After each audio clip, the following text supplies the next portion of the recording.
নিচে একটা বিধর্মীদের ধর্মীয় বই রেখেছিল পরিকল্পিতভাবে। সেটাকে ইসলামিক মৌলবাদীরা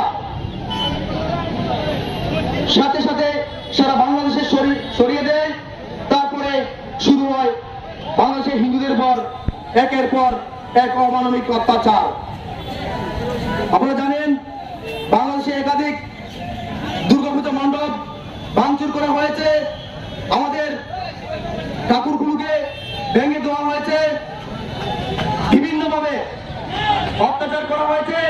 হিন্দু বাড়িঘরে অগ্নিসংযোগ থেকে হিন্দু বাড়িঘর লুটপাট, হিন্দু মা বোনদের দর্শন, আমাদের অনেক ভাইদেরকে প্রাণে হত্যা করা হয়েছে।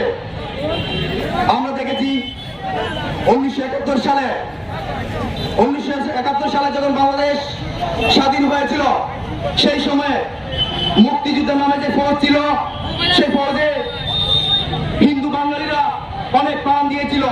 সেই হিন্দুদের রক্তের বিনিময়ে বাংলাদেশ স্বাধীন হয়েছিল। কিন্তু আজকে এই স্বাধীন বাংলাদেশে হিন্দুরা সুরক্ষিত নয়।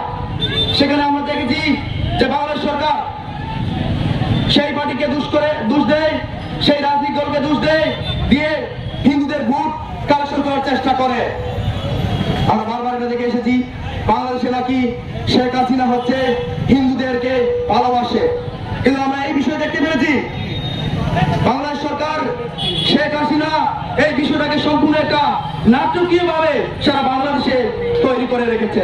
যে শুধু বলছে তদন্ত করা হবে আর একের পর এক হিন্দু মন্দির ধ্বংস করা হচ্ছে।